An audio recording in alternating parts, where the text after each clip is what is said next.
lẹ́ẹ̀kan sí mo tún kí gbogbo ẹ̀yin ará ilé o. Mo kí gbogbo ẹ̀yin bàbá, gbogbo ẹ̀yin màmá, gbogbo ẹ̀yin ẹ̀gbọ́n mi, ẹ̀yin àbúrò mi, gbogbo ẹ̀yin tí ẹ̀ ń fi làákàyè ẹ̀ fi ń gbé ohun tí mò ń sọ. Inú mi á tún dùn gidigidi gan tẹ́ ẹ bá mi gbé fídíò yìí dáadáa. Ẹ ṣí ẹ̀ síbi tó jẹ́ kó dé. Ẹ wò ó, nígbà kan ni mo lérò pé ó jẹ́ kí n dákẹ́ ọ̀rọ̀. Mo wá padà rí pé bá a ṣe wá dákẹ́ ọ̀rọ̀ níṣe ni nǹkan tún get worse sí every day. Òun ló tún mú mi jáde o, kò jù yẹn lọ. Kì í ṣe bóyá èèyàn kan pín owó lé mi lọ́wọ́ lórí íńtánẹ́ẹ̀tì. I am not a blogger, I am a prophet. I am a spiritualist.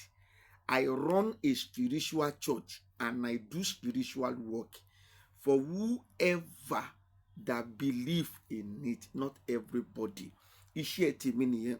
Mi ṣe blogger, mi wà sórí íńtánẹ́ẹ̀tì tó pé kí n lè fi pa owó wá. Ohun tó ń dùn wá òun làwa wá sọ síta.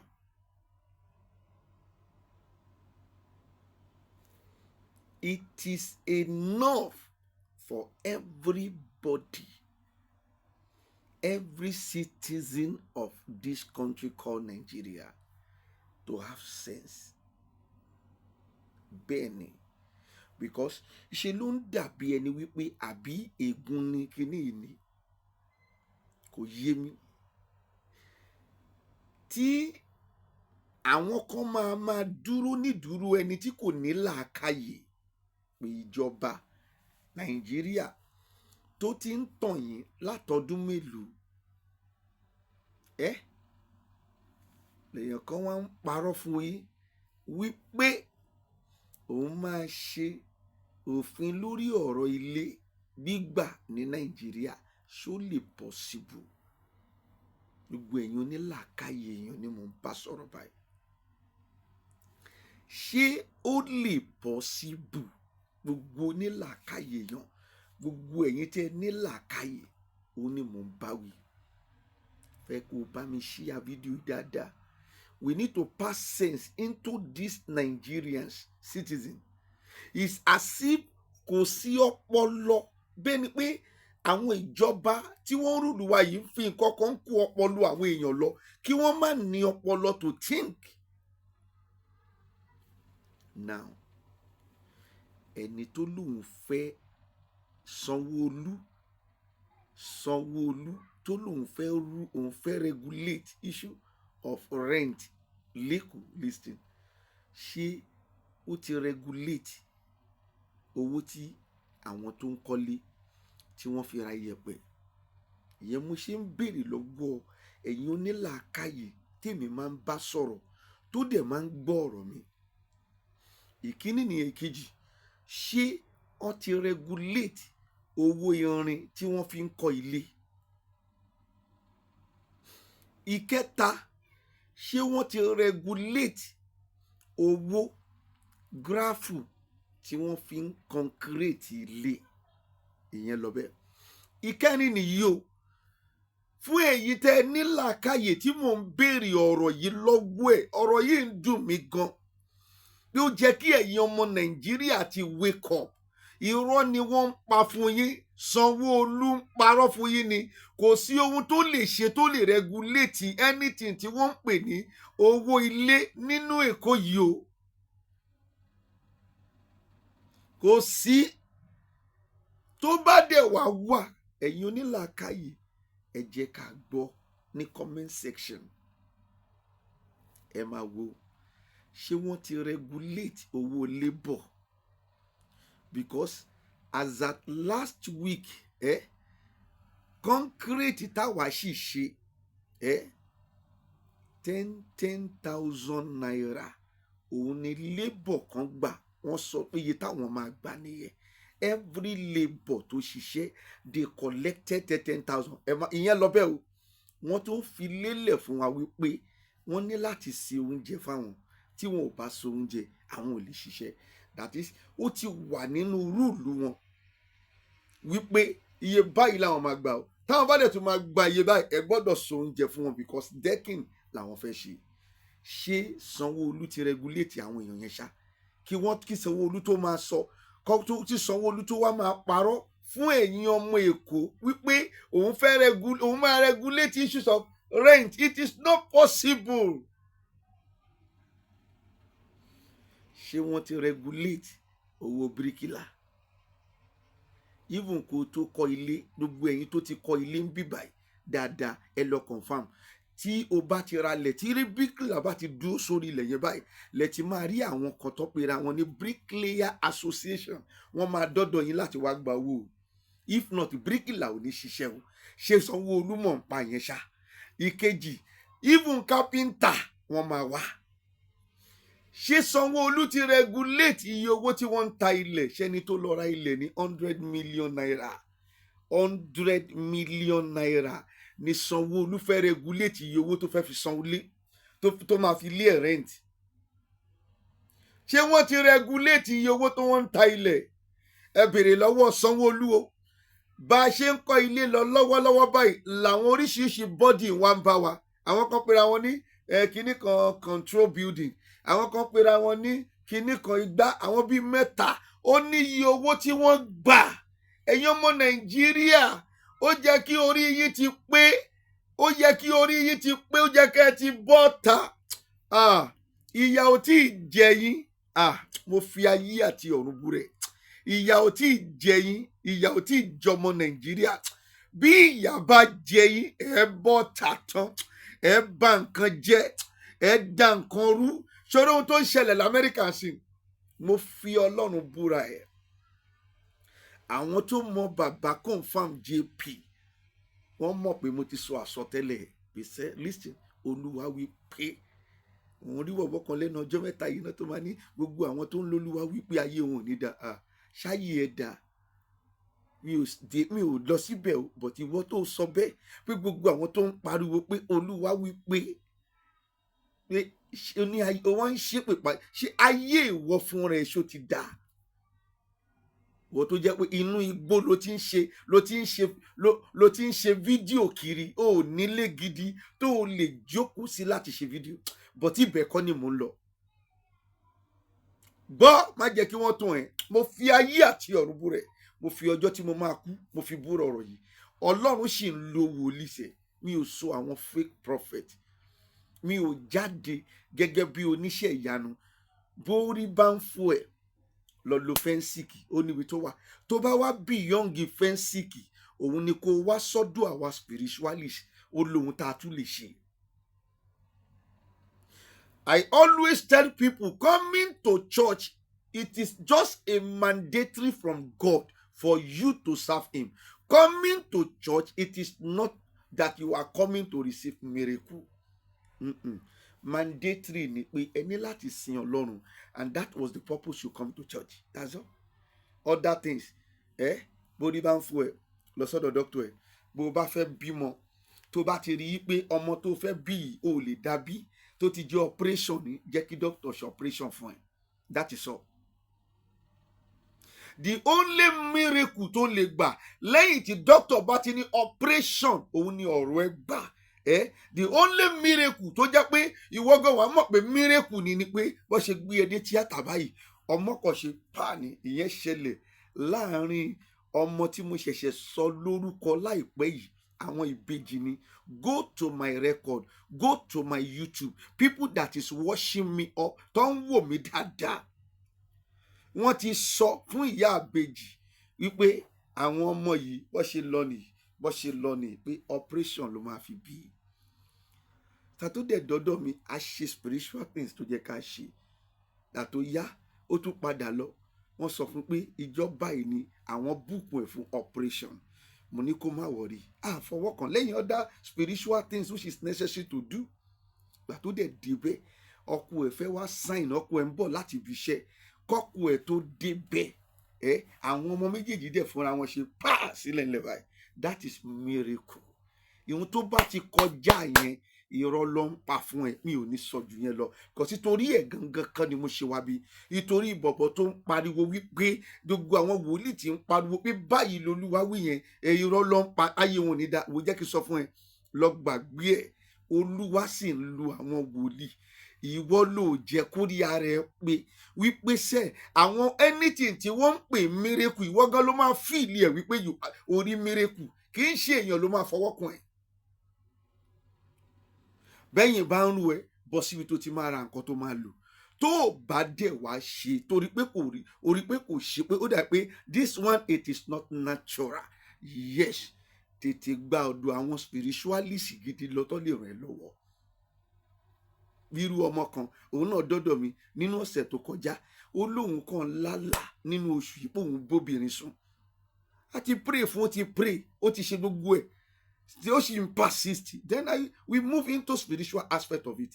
Kò possible kó máa bóbìnrin sùn lójoojúmọ́ lójú oorun. Ohun tí wọ́n ń ṣe ni pé àwọn àgbàlagbà ti involve nínú life ẹ̀ and they want to attack your life. Call it render useless. And they enter into spiritual, which is the necessity. Ọlọ́run dẹ̀ clear gbogbo ẹ̀ dànù. But ibẹ̀ kọ́ ni mo ti ẹ̀ ń lọ nínú fídíò ibi tí mò ń lọ ni wípé ẹ̀yin ọmọ Nàìjíríà ojú lásán nǹkan lásán kọ́ ló ń ṣe yín o. Tí ìjọba bá ti sọ̀rọ̀ báyìí ẹ sáré gbàgbọ́ ìjọba látọ̀dún wù kọ́ tó bí bàbá tó bí bàbá mi kọ́ tó bí bàbá tó bí bàbá mi níjọba Nàìjíríà ti ń parọ́ lọ ti ń sọ pé Nàìjíríà máa dá tí kò dẹ̀ dá títí di òní. Ọtún wá jáde ọlọ́mọ regulate má jẹ́ ọtún ẹ̀ wọ́n ń parọ́ ni. Open your eyes, open your brain. It is time for we to go out and tell them that they are lying. Look at what is happening in America now. Táwọn èèyàn ń pariwo pé Trump, you are a traitor. Trump, you are a traitor. Trump, you are a traitor. Dàtọ́ rí pé ohun tí Trump ń fà lẹ́sẹ̀ yìí, the economy of that country will go down and there's going to be problem in the country. Adẹ̀tí sọ àsọtẹ́lẹ̀ wípé obìnrin la rí lórí síìtì Amẹ́ríkà. Ṣùgbọ́n Trump tẹ̀rí yìí nítorí pé òun náà ní fọ́ọ̀sì tó le gan, ó ní arms tó tóbi ní Amẹ́ríkà, ó máa override the woman yìí. Nítòótọ́ nígbà tó dẹ̀ gbé rìsọ́ọ̀tì jáde Trump ló wọlé. Àní kẹ́ ẹ má bú wa ṣùgbọ́n ṣé mo máa ń tẹnu mọ́ gbà yẹn pé gbogbo àwọn tó bú mi wọn ò lè jèrè ayé wọn àdàbí tí kì bá ń ṣe pé Ọlọ́run ló pè mí. Ṣùgbọ́n mo ṣe tó ń sọ fún ẹ pé sẹ́ àní báyìí lolúwa wí wà báyìí lolúwa wí wà. Wọn ò lè tún ìlú yìí ṣe. Ẹlẹ́fẹ́ regulate owó ilé, ẹ fẹ́ regulate issues of rent. Ṣé ẹ ti regulate iye tí wọ́n ń ta ilẹ̀? Ṣé èèyàn lè lọ ra ilẹ̀ ní banana estate ní 100 million, 150 million, 200 million? Kẹ́ wá sọ fún pé ẹ̀yin lẹ fẹ́ regulate iye ilé, iye owó tó máa san, tó máa fi ilé yẹn rẹ́ǹtì fún tenant. Ṣé pé wọ́n ń deceive yín? Wọ́n ń deceive yín. Mo yẹ pé ọ̀rọ̀ yìí ó ti go beyond spiritual. Ó dà pé a ní láti àwọn forces kan ní láti jáde tó pé ọpọlọ ẹ̀yin ọmọ Nàìjíríà yòrò débi pé I can't really understand why we are still waiting tí a ò tí bẹ̀rẹ̀ sí launch attack against these people. A ò dẹ̀ sá lọ. Tẹ́ ẹ bá ti prepare ara yín tòótọ́ tẹ́ ẹ ti rí i pé yes, it is journey ta fẹ́ embark lé lórí. It is a journey of no retreat and no surrender. Tí kìí ṣe pé wọ́n á lọ tán sìn àwọn aláàlọ́ ṣe nǹkan kan oníkálukú máa padà sílé àwọn máa kó àwọn kan lé àwọn kan lọ máa gbádùn bí kan. No, kò sí ẹ̀ṣẹ̀ ń bẹ̀. It is time for you. I am passing this message again. Every citizens of Nigeria that is suffering under the government of this country, it is time for you to rise up now. Èèyàn mi ló fẹ́ kó sí prison.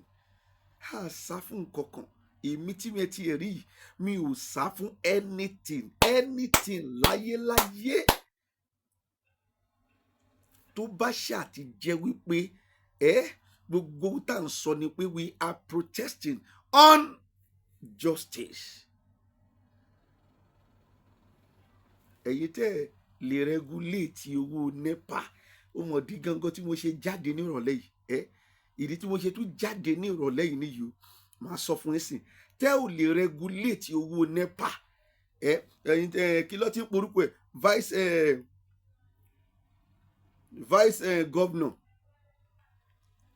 vice governor wọn gbọ́ mi o èyí tó ń pè ní Ọbáfẹ́mi that is Lagos deputy governor tó ń pè ní Dr. Ọbáfẹ́mi Hamzat owó iná ẹ̀ wọ́n gbé kúrò láti 2.7 million 2.7 million wọ́n dẹ̀ gbé lọ sí 29 million naira. Ẹ̀yin tẹ́ ò lè regulate owó iná lè fẹ́ regulate owó rent. You can't regulate anything in this country tí ẹ ò bá tí ì lọ to the source, tí ẹ ò bá tí ì wọ nǹkan tí wọ́n ń pè ní source. Nothing you can regulate in this country. Ẹ̀yin dẹ̀kẹ̀rẹ̀ ní source gangan, ẹ̀yin gọ́ọ̀mẹ̀ntì gangan lẹ bà gbogbo nǹkan jẹ́, ẹ bàjẹ́ fọ́ lójú, ẹ skátà gbogbo ẹ wá bà yí àwọn ọ̀dọ́ jẹ́, ẹ ò fẹ́ jẹ́ kí àwọn ọ̀dọ́ useful, àwọn ọmọ yín nìkan ṣoṣo lẹ fẹ́ jẹ́ kó wà useful, ẹ bà yí àwọn ọmọ lọ́mọ jẹ́, ẹ dà yí àwọn ọmọ lọ́mọ rú. Gbogbo àwọn tí wọ́n ń pè ní the youth and the glory and the future of Nigeria, ayé wọn ti rún, ayé wọn ti bàjẹ́ báyìí. We will not stop to say the truth. I will not stop to speak on justice.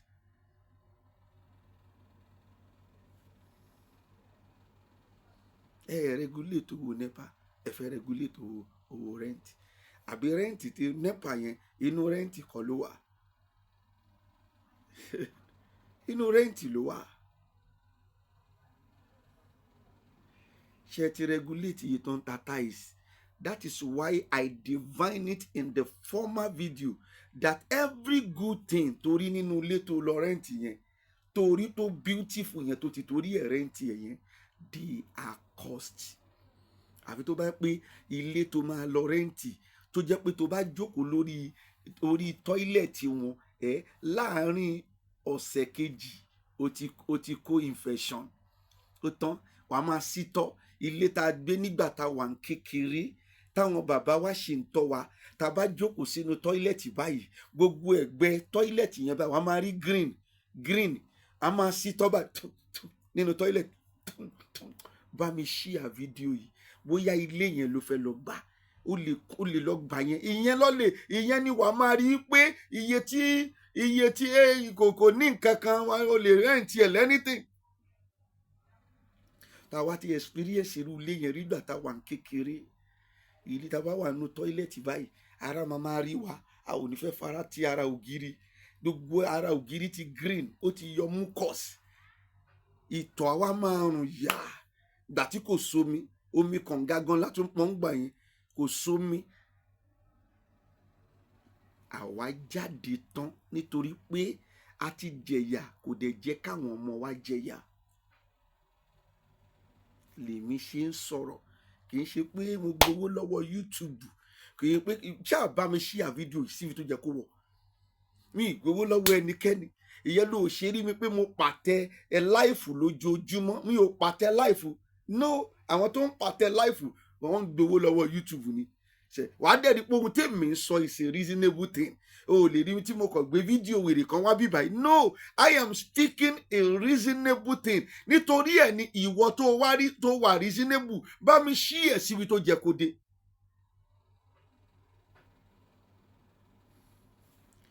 Kó o dẹ̀ subscribe ó tán káwọn èèyàn lè máa wò kì í ṣe nítorí nǹkan kan ó tán. Ìdí tí mo ṣe wá ṣe fídíò yìí ni ọmọ kan wá pè mí lánàá as a pastor, ó fẹ́ gbalé, mo bá ṣàbà lọ síbẹ̀. Bàtà jókòó àrí onílé lọ́dọ̀ wa níbà yìí náà ni gẹ́gẹ́ bí ìránṣẹ́ Ọlọ́run, àrí onílé èyàn sọ yé tóun fẹ́ fi lé ẹ̀ rent. Ó wá ní oṣooṣù 10,000 ni ẹ máa san fún owó náà o, ẹ máa san 5,000 lẹ máa san fún owó àwọn tó wá gbálẹ̀ tó pé òun ò fẹ́ wàhálà. lẹ́yìn inú yàrá tó gbà bó bá dẹ̀ dọ̀tí ẹ̀ tó bá bàjẹ́ ìjọ tó bá fẹ́ kó jáde wàá tún ṣe. Ó sọ bẹ́ẹ̀ fún wa, a dẹ̀ agree.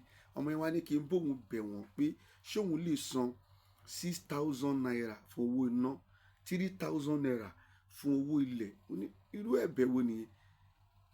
Ẹ fẹ́ lọ bẹ NEPA per month ni o, per month. The country is going down. Èèyàn kan tó kọ mẹ́sẹ̀gì sí mi pé ká fún wọn ní time wọ́n máa fix ẹ̀. Time wo ló fẹ́ fún Tinubu láti fix Nàìjíríà? Kò lè fix Nàìjíríà. Èèyàn kan tó kọ mẹ́sẹ̀gì sí mi náà wípé nǹkan ti bàjẹ́ tẹ́lẹ̀ kan tó gbà, nǹkan bàjẹ́ tẹ́lẹ̀ ẹ̀ẹ́dẹ́ dá padà sí bó ṣe wà tẹ́lẹ̀ yẹn. A ṣe ń jọ yìí ẹ̀ ju nǹkan tó ń ṣẹlẹ̀ yìí lọ. Pé bó ṣe wà tẹ́lẹ̀ a ṣe ra sìmẹ́ǹtì ní 4,500 6,000 kìíní kan. Ìgbà tó dọ́dọ̀ tí ní sìmẹ́ǹtì di 12,000 naira o. Ṣe pé kò easy. Ẹ̀yin ọmọ Nàìjíríà, it is time for you to wake up. Ẹ dìde, irọ́ làwọn yìí ń pa fún yín. Nigeria can never be great again. Ẹni tó fẹ́ tún Nàìjíríà ṣe ń gbọ́ mi. Bó bá tiẹ̀ ṣì bó bá wà nílẹ̀ lọ́wọ́lọ́wọ́ báyìí wàláì àwọn tí ayé wọn ti rọ́tì nìyí tí Nàìjíríà wà lọ́wọ́ wọn yìí lọ́wọ́lọ́wọ́ yìí tí Nàìjíríà tó gbé Nàìjíríà dání yìí wọn ò lè jẹ́ kí wọ́n débẹ̀ láyé. The only reason tá lè fi débẹ̀, it is war. I am telling you, battle, serious protest gidi gan tó máa lead sí nǹkan táwọn go ní expect láyé tí a ò dẹ̀ ní padà wọnú yàrá wa, ìta náà la máa dúró sí. No retreat, no surrender. If not, ẹ lọ gbàgbé ẹ. Kò sí nǹkan kan tó lè work. No rules. The only thing tọ́mọ̀ náà ni pé àwọn tó bá ti ń sòótọ́ kọ́ wá fọlọ́pàá gbé wọn, kọ́ máa oppress àwọn tó wà oppressed already, kí wọ́n máa oppress the poor. That is all they know. They don't want you to speak because they know you have known what they are doing that is not good. They want to silence you so that you will not open the eyes of others, and it is not possible. In this game, it is not possible. Ẹ ṣíà, ẹjọ́ débi tó jẹ́ kó dé, ẹ jẹ́ káwọn èèyàn náà get ohun tá à ń sọ. Ṣètì èyí tó ń pè ní Sanwó-Olú tó bá ti lè regulate gbogbo yẹn kó lè regulate owó ilé. Láńlọ́ọ̀dù tó ń sọ náà òun náà wọ mọ́tò, ṣe ti regulate owó mọ́tò. Láńlọ́ọ̀dù tẹ́ ń sọ yìí náà jẹ́ listen to me o, òun náà rán ọmọ lọ sí iléèwé, ṣe ti regulate owó iléèwé. Láńlọ́ọ̀dù tẹ́ ń sọ yìí náà òun náà ra pure water, òun ra table water, òun lọ sọ́jà lọ́rọ̀ oúnjẹ, òun náà ra ráìsì, ó lọ ń ra gàrí. Ṣé ẹ ti regulate àwọn nǹkan yìí kẹ́ tó lè sọ pé ẹ fẹ́ regulate owó lé? That is why I am telling you that the source lẹ kọ́kọ́ máa lọ, and the source it is you people.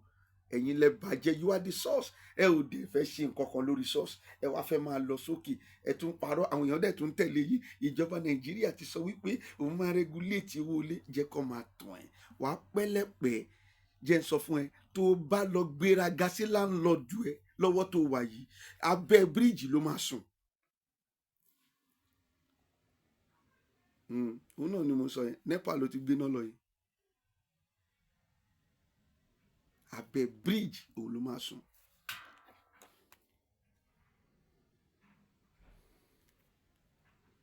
Tó bá gbéraga sí láńlọ́ọ̀dù ẹ̀, wàá sùn abẹ́ bíríìjì. Ìkíní nìyẹn. Ìkejì, àwọn láńlọ́ọ̀dù gan ti rẹ́dì yín débi pé àwọn ò ní ìdí káwọn fi lé àwọn rẹ́ǹtì gan mọ́. Kí ni mo wí? Láńlọ́ọ̀dù gan ti rẹ́dì yín pé àwọn ò dẹ̀ nídìí káwọn fi ilé rẹ́ǹtì mọ́ o. Ṣé o ń gbọ́ mi? Àwọn ò nídìí. Ẹ̀yin náà ẹ lọ kọ́ ilé yín kẹ́rí bó ṣe rí. Tẹ́ ẹ bá ti kọ́ kẹ́ lọ máa gbé bẹ̀, ẹ jẹ́ kó lè kálukú lọ kọ́lé, ẹ lọ rálẹ̀ kẹ́rí bó ṣe rí. Ìdí tí mo ṣe ń try láti máa sọ̀rọ̀ lórí ọ̀rọ̀ ilé yìí ni wípé ẹ̀yin ọmọ Nàìjíríà, síbẹ̀síbẹ̀ ládùúrú bí situation lóyìí ṣe tó wá padà rí bó ṣe rí, ẹ ò tí ì gbọ́n, ẹ ò tí ì mọ the next thing. Ẹ sì ti ń rí i pé ìjọba Nàìjíríà ẹ ń wò pé wọ́n máa ṣe, wọn ò lè ṣe. Bàbá ń fìyà jẹ wá, bàbá tó fẹ́ gbọ́mọ wá sí Lagos State which is Ṣèyí Tinubu wípé kó wá ṣe gómìnà, ó dẹ̀ máa ṣe. Mo fi ayé àti ọ̀run búra ẹ̀, kò sí ohun tó lè dá dúró Ṣèyí Tinubu lábẹ́ ohun tí Ọlọ́run fi ojú tàwa rí o, lábẹ́ ohun tí etí wa gbọ́ pé Olúwa wí pé ó máa jẹ gómìnà Èkó. Mo fi ayé àti ọ̀run búra ẹ̀. Sọ pé mo ti sọ̀rọ̀ MC Olúọmọ rí pé kò sí bí MC Olúọmọ ṣe lè ṣe, wọ́n sì máa fi MC Olúọmọ jọba, kò lè jẹ gómìnà nítorí pé kò kàwé púpọ̀, ṣùgbọ́n MC Olúọmọ sì máa jọba. Wọ́n sì fẹ́ rúlu Nàìjíríà nìyẹn. And do you want to open your eyes and let all these things happen and we should be suffering? So you need to rise up now and do something. Orúkọ mi ò yí padà, bàbá confam JP náà ni. Odù ni mí, mi kì í ṣàyànmọ́ fún olóko. Ẹni tó bá lóhun ọmọ mi, ìkan nínú àwọn ọ̀tá nìyẹn. Kò dẹ̀ sí bó ṣe lè yẹ, a máa lọ́tà, a sì máa lọ́rẹ̀. Àwa ò kíá o, a kúrò nílé wa. I am a prophet. A dẹ̀ bẹ̀rù ẹnikẹ́ni. Tó bá ṣàti lè jẹ́ pé òtítọ́ yìí là ń sọ, ojú yẹn lọ. A bẹ̀rù ẹnikẹ́ni. I am a prophet. I'm a spiritualist. I run a spiritual church and I do spiritual work for whoever who cares about it. God bless you. Mo appreciate gbogbo ẹ̀yin viewers wa pátá. Ẹ share, ẹ jẹ́ ó débi tó jẹ́ kó dé. Ẹ ṣé gan ni. God bless you.